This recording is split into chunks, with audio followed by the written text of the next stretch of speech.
Hello, my name's Ronnie Eldridge. Welcome to Eldridge and Company. My guest is Professor Sarah Bartlett, the Director of Urban Reporting Program at the CUNY Journalism School. She's long been a journalist covering urban affairs, business, and finance. That's why I want to know what she thinks is happening in Congress, on Wall Street, and on Main Street these days. So thanks and welcome, Sarah. Glad to be here. So what's happening with the financial world and the world of everybody? Well, you know, I think it's a fascinating time because for many people, Wall Street is this slightly mysterious place. Very mysterious. And, you know, it's been something that was kind of off on its own, doing its own thing. And now it's really the focus of great attention. And I think there's an educational process that's happening with the entire nation and indeed the world about what exactly goes on there. And is it good for us? And if it's not, what should we be doing about it? And I think, you know, this political time that we're in with Congress looking into what happened, why the economic meltdown, how do we prevent them in the future, what role for regulation, all of those issues are front and center, and they should be, and hopefully we'll come out of this. It's going to be a long, thorny process, but hopefully we'll come out with a stronger economic and financial system. It's such a it's an issue that's so basic to the way we live, isn't it? I mean, in the last how many years, 50 years, the disparity between incomes has steadily increased. Till now, it's extremely high. I think that's part of the issue. So then you get this very rich group. Then we've lost the manufacturing jobs and increasingly jobs for working people. So that's another issue, isn't it? And they're related because, you know, the role that the financial sector plays is to provide, at some level, to provide credit. It's sort of the lubrication of our economic system. And so if they falter and the credit dries up, then small businesses all over the country can't function. Well, if they're making so much money, why don't they lend money? Why aren't they getting credit? They're rebuilding, you know, their pot of gold. I mean, they definitely took a large hit, and with the Federal Reserve keeping interest rates so low, financial institutions are sort of rebuilding their financial base. And at some point, it will definitely behoove them to start lending again. But right now, they're rebuilding their capital. But there's a whole group of institutions, the people like me who are generalists and don't understand it too much, grouping that we don't understand the difference. I mean, I think Goldman Sachs was making a point that they're not a bank. Is that what they said? Well, now they actually technically are a bank. And so we have banks, and they're the people who usually extend the credit. Then we have investment banks. What's an investment bank? Well, Goldman Sachs commercial bank is a bank that you and I go to. I'm sorry. Yeah, let me try to walk you through it. A commercial bank is something that you and I would know as a place where we put our deposits. We might seek a mortgage from there. If you wanted to start a business, you might go to your local banker. That's sort of the traditional route. The investment banks tended to support the corporate world, the commercial world. So they would do loans for larger companies. They would underwrite their stocks or their bonds if they sold them into the public market. They would give them advice about mergers and acquisitions. And then there's this third group, sort of hedge funds and private equity firms that are not in the business of providing loans to, you know, any corporate borrower that comes along, but much more targeted investments for private groups of investors. So those are sort of three different categories, and I think part of what's confusing is what kind of regulations do we come up with, and can we tailor them to these different entities? Goldman Sachs and Morgan Stanley were traditional Wall Street firms, also known as investment banks or securities firms. In the height of the crisis, when they needed backing, they became commercial banks virtually overnight. And they did that to get the protection of the Federal Reserve and all of the banking system protections that go to commercial banks because they're trying to protect you and I. One of the people who I think is so interesting in this whole crisis is Paul Volcker. And even though he's in his 80s and you know, he's perhaps not as busy and aggressive as he once was, but he's a very, very bright guy who has seen so many cycles. And his point is that we really lost something when we took away the barriers between commercial banks. We really protected them, but in exchange for that protection, we really limited the activities that they could engage in. Gradually, with deregulation, those rules have gone away, and now commercial banks, and the difference between them is almost unrecognizable. And the Congress did that. In the Congress late 90s, did that. right? Congress did that. And that both was, Democratic and Republican administrations right, did that. You can't. Yeah. There's no one who's blameless with that. But I think now the question is, how do you go back? How do the horse is out of the barn? What can you do to sort of put some protections on that basic credit function that is so critical to the economy, and then allow everybody else to engage in these crazy Wall Street casino-like things? But that leaves the hedge funds still unregulated. It does. And no one's saying that they should be unregulated. And in fact, there's a little bit of regulatory reform that's geared at forcing them to register and to at least have some sense of who are these people. But there are tons and tons of questions about how do you limit the activities that these Wall Street firms are engaging in, while not making it so onerous for them that the entire industry moves to London or Hong Kong. That's the great threat they love to bring into the mix. But that's not going to happen either now when you see what those other countries, I mean, it's unlikely, isn't it? Because now those countries are going to tax bonuses and money much more severe than here, right? There's anger everywhere. Yeah. Iceland, Britain, you name it. Everybody in Germany, they're furious, and rightly so, because a small group of people have made bundles of money at other people's expense, and the taxpayer has picked up the tab when things have gone wrong. So is that a basic question about our beliefs in capitalism and free markets? I think it's posing really serious questions. Problem. I mean, how comfortable are we saying that there should be unfettered competition in an industry that is so critical? Or is there something that we deem as a society to be so fundamental to the way we live and work that they must be highly regulated, that they must, in exchange for this protection that we give them, accept real strictures on what they do? And I think that's where we have to go back to. We really have to insist that if we're going to give this kind of taxpayer bailout, that in exchange for that they can't do all these crazy things, and that's where we're headed. But it's really calling into question how free a market do we really want to have in the United States? How much regulation is appropriate? And then Obama and others get called socialists, and we feel like we're going off the deep end. Regulation is something that has to be done carefully, thoughtfully. And rushing to it is not the greatest thing. And don't you think that some of us want to instill a sense of morality into this free market? I think that is becoming a big issue, and frankly, the Wall Street firms invited that with their kind of behavior. I mean, this whole furor over Goldman Sachs and the Abacus investment, to me, is a really interesting litmus test of what you think is acceptable behavior. The CEO, Lloyd Blankfein, when he was in Washington, said something to the effect that if our clients don't trust us, we're dead in the water. We can't be in business. It's all about trust. Well, if it's all about trust, then how can you create these securities that you know are designed to fail and then turn around and sell them to people as if they're legitimate securities? How is that a trust-building activity? So I think morality has to come into play. I think they're sort of shocked. They're like, well, these are institutional investors. We owe them nothing. They want to play in this game. They're big boys. Let the chips fall where they may. That's watching it all. They're totally different worlds. But we've been edging up to it, I think. I mean, I'm not a sociologist or just a plain old politician, I guess, but a common sense person. And I don't understand why some people need billions and billions of dollars for their own personal wealth in a world where there are people who are starving. It just doesn't make sense. But that's because I look at it with a sense of morality and ethics and general feeling about the common good. And I don't think a lot of Wall Street people and hedge funds particularly, they're not based on any of that, are they?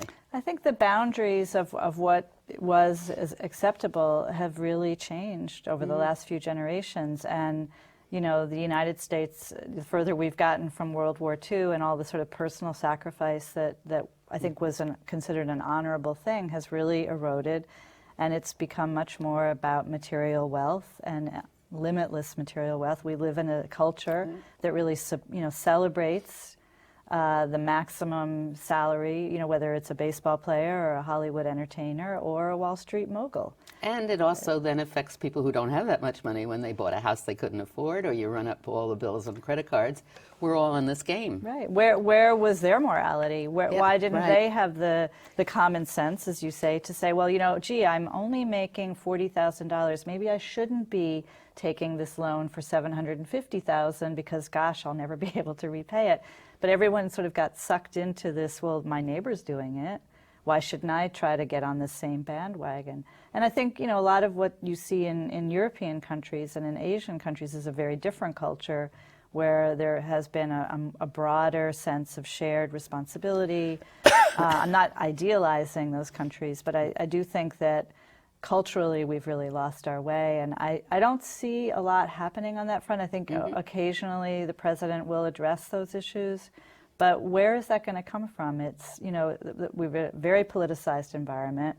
I can not really remember a time when the Republicans and the Democrats have had so little in common, and there's no one really pulling us in the direction of trying to reestablish that morality. It's kind of looked down upon. And we've also always come to believe that if you're rich, you must be smart. That always drove me crazy in politics, really.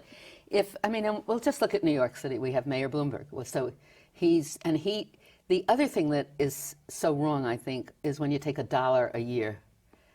I don't care about his personal wealth, and it corrupts us. It just changes all of our basic thinking. Well, one of the things that's going to be so interesting for New York City is how dependent we are on Wall Street as a business to fund the public sector here and the many social services that are delivered. I think that connection perhaps has not been as well understood as it's going to be when the next round of budget cuts come down the pike. Right. And the state budget is in great deficit partly because of Wall Street. So to the extent that we successfully regulate Wall Street and say, you made obscene profits, that's not going to happen anymore because we're going to really tighten up on you. The lower profits that they get is going to translate into lower revenues to the city's coffers and the state's coffers, which means they either have to raise taxes on all of us or cut their social services. Or raise taxes on people who are making more than $3 million or something a year. That's another, it's like, what do you call it? It's an incorrect axiom or something, that if you're going to tax these people too much money, they're going to move. But where are they going to move to is really a question. I don't think that's an issue. I think that's a red herring. But it's not used sure. all the time. Oh, it's used all the time. As is a stock transfer tax. Well, is that a terrible thing to talk about? I personally I'm not a big fan of that. I do think that the hedge fund owners and operators get away with, because of the way their business is structured, they pay a very, very low income tax compared to the rest of us, and I do think that that's going to change. I think that they're going to be forced to pay, an income tax that's comparable to others who make that same kind of money. Somebody I read said if we limited every millionaire or the top 400 millionaires to incomes of $100 million a year instead of whatever they're making, that with that money saved, we could send every student in a public college to college forever or something. But you're talking about a redistribution of wealth, which goes completely against the grain of sort of the notion that an entrepreneur who thinks big, is creative, takes risk, should have the rewards of those risks. But the entrepreneurs we're now funding are the people who are entrepreneurial only with money, basically. We're not making products anymore. Well, then we have the job crisis. Yeah, it's definitely true that the financial sector overtook all other sectors and became, in essence, the new manufacturing sector, except that what they were manufacturing were pieces of paper that were meaningless. I do think there is some return to and an encouragement of a new kind of manufacturing, whether it's related to the green economy and the sort of the focus on the environment, or some of the more crafted, you sort of see a bit of a return of the craft movement where people are starting to respect the work that you can do with your own hands. I don't think that we should assume that everyone who's an entrepreneur I don't mean that. I agree with you. Is bad or that they should be taxed heavily. it's really targeted at Wall Street. I mean, we need to stay focused on the people who committed crimes, truly crimes, and who have the ability to cause so much turmoil in the financial system and in the economy that they need to be more carefully regulated than other people. And I think we need to, in our anger and our frustration, which is completely understandable, we just have to be careful that we don't overdo and over-regulate people who really weren't the culprits to begin with. But could we just ever come to the conclusion that we could distinguish what the goods... The good guys from the bad guys? Or what the goods the people are producing are? You mean on Wall Street? No, just generally in the whole economy. So if you were... That's a big question. It is, it's a good question. I mean, I think we have some very fundamental rethinking to do. I agree with you. I don't know if we're ever going to get there. I don't have a lot of optimism that we will. I think that the economy has rebounded far more quickly than anyone thought. And, that's good in the sense that hopefully we're on the path to recovery.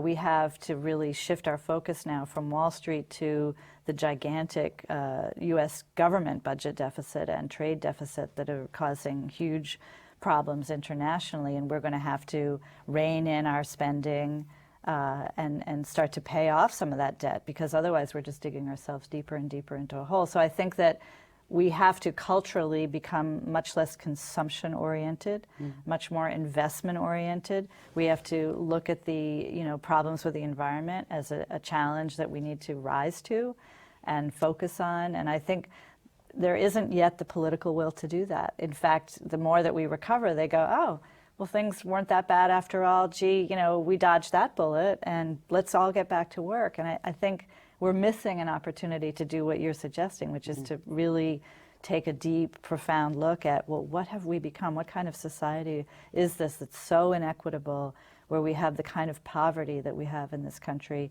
alongside this tremendous wealth? And it's almost impossible when you think about it, how you ever get to that unless you sit down and have another constitutional convention, because the politicians are so interested in short-term goals. Nobody wants to sacrifice their career for taking a position that somebody else, that the voters aren't going to like. I mean, in some ways, I think the next problem to fix is really Washington. Yeah. What's happened politically, and certainly in this state, we're seeing it on a more local level. But if Congress is broken, and what we're looking for is sort of leadership and political will to really tackle the issues that you're trying to focus on, where is that going to come from? No one has confidence. The cynicism about Congress is only matched by the cynicism about Wall Street. And then we have to add into another component, because I think that Obama has really done a good job and is in the process of doing a good job. Do you think that's wrong? I think he got off to a slow start. Yeah. I think that the healthcare reform, as complex and as uncertain as I am about how it's really going to play out, I think that was a key moment in the administration, and now you're starting to see a lot more traction on issues like financial reform. The economy is responding. Well, does he get any credit for the economy improving? Well, I think he does. I think that had he not stepped in when he did and taken the actions that he did, I think that the team that he put together, I mean, you can argue whether, Tim Geithner is a good Secretary of the Treasury or not, but I think at the end of the day, they did put a program together that created an environment where we could start the healing process. Isn't part of the problem, though, the people on Main Street still haven't seen that the economy is improving? Well, the unemployment rate is still really, really high. And I think until that comes down, the people on Main Street are not going to believe that they're through the worst of it. And, the problem is, how long will that take? Every time that we've had a recession over the last 10 or 15 years, it's taken longer for that unemployment rate to drop. It keeps taking longer because companies don't believe that the recovery is really here, and there are so many part-timers out there who they can hire that they don't want to take on the full-time work any longer. And that's another increasingly, but maybe that will be changed with when the health legislation kicks in. Part of the extra costs of bringing somebody on have been to pay for the health benefits. So that we've been seeing the society increasingly go to contract workers that don't get the benefits. But it all goes back to, we have to start producing things again that have value to other people. Right. Because the only way to dig ourselves out of the trade deficit and to pull the government deficit down and get our financial house in order as a country is if we produce more things of value. And I think that's the sort of big question mark is, okay, what do we know how to do anymore? You know, we've become very good at consuming. We've become very good at spending excess amounts. That it's all about how can I buy this or buy that, and what are we making that's going to enable us to continue that lifestyle. And I think our lifestyle is really in question. I think the next generation's lifestyle. We've always assumed that every generation enjoys more higher quality of life, and I don't think that that's bigger and bigger happen. Houses, more and more electronics, and frugality has to come back into play more than just for a fleeting year or two while we struggle with a recession. You know. What does Paul Volcker say about that? I always like Paul Volcker because we always land up supporting the same political candidates. So I know. Who knew that the Federal Reserve Board chairman could be so liberal? You know, I think he in his personal style of living has always embraced frugality, and that was one of the things that separated him from many others, is that, you know, he lived in a small apartment. He didn't spend a lot on fancy suits. You know, he lived by the same values that he espoused in his professional life. And when he retired from the Federal Reserve, he didn't go and join, you know, Goldman Sachs or any of the other places and make gazillions worth of dollars. He stayed in touch with public policy issues, and he's the kind of person that we don't see as much any longer. This sort of true civil servant, the public servant. And I think one of the things that I wish Obama had done more of was sort of to preach to that, to use the bully pulpit that he has, whether it be the Peace Corps or AmeriCorps, but the whole notion of public service, to reorient the culture in the ways that you're talking about, the sort of to get us back on some moral ground that doesn't feel schmaltzy. We have to find a way of being in this country that looks at our neighbors and cares about them. And he talks about it every once in a while. Well, he gets so attacked by the Republicans for his community organizing. I know, stuff, you know. But can't we get past that? This division in politics and this delusions that people have about some political people is just amazing. Well, it goes. I mean, I'll never forget watching the Republican convention and the Giuliani sort of sneer about that community art was something that really struck me. I mean, the depth of his anger about that was just stunning. How do you come to have been this expert? I'm self-taught to some degree. I have a master's degree in third world development studies but I've just always felt that if you wanted to understand the world around you, you had to understand the power of money. And so I read very widely, and I encourage everyone. And when I'm teaching, I teach both urban and business students at the journalism school, and I really try to get them to read. I think financial literacy is absolutely essential for, I mean, and that's another thing I wish the country would do more of is, you know, even in high school, introduce some of these basic economic and financial. So what are things people should read? Well, you know, I think just picking up the business section of, I mean, I'm an old-fashioned girl. I still read newspapers. So I look at the business sections, whether it's the Wall Street Journal. BusinessWeek, I think, does a great job of translating broad economic and financial information. There's so many different sources. I think it's more which one do you like, which one resonates. Some people love The Economist. I mean, there's different places to start. You could just go to a bookstore and pick up, you know, Economics for Dummies or one of those, but you need to have some basic financial literacy, whether you're a high school student, a college student, or, you know, a grown up. So in some of the high schools, they do have these investment clubs or stuff, and we see but they're all focused on making money in Wall Street, and I'm talking about really basic personal finance. I mean, one of the things, we do a financial literacy program, and there's graduate students who don't know the difference between a stock or a bond, and that's very common. It's not their fault. Right. They never had a chance to really encounter it in their educational, you know, life, and so we try to make up for that. I think everybody needs to know this stuff. I think some of the things that happened wouldn't have happened had there been stronger literacy in this world. So do you think the press has done a good job reporting this? They didn't do a good job of putting connecting all the dots and making it clear just how deep into this frightening world we were. Once it became clear how calamitous it was, then I think they caught up very quickly and did a good job. But there was this whole run-up where, again, we celebrated the excesses. Oh, so-and-so's, a billionaire. How great is that? Not asking, well, how did they become a billionaire? What were those financial transactions that led them to that? And who got hurt in the process? We didn't ask those questions. What did you think of the political reporting and the financial reporting? Did they mesh together in this crisis? I think, sadly, we're pretty fractionalized. And so the people who are political reporters focus on politics. The people who are business reporters focus on business, and rarely do those two cross. And I think there aren't too many people who have a very holistic view. Well, I wish I could take one of your courses and be one of your students. Anytime. Thank you, Sarah Bartlett. I think we've explored some really good issues, and you're going to send people home to go study. What is this? But what should they look at first? There's no single book. There's no single book. Thank you very much. I wish there was.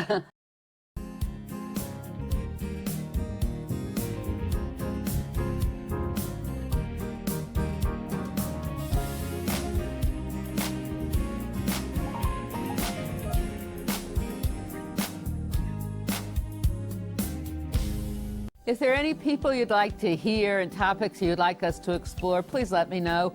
You can write to me at CUNY TV, 365 Fifth Avenue, New York, New York, 10016, or you can go to the website at cuny.tv and click on Contact Us. I look forward to hearing from you.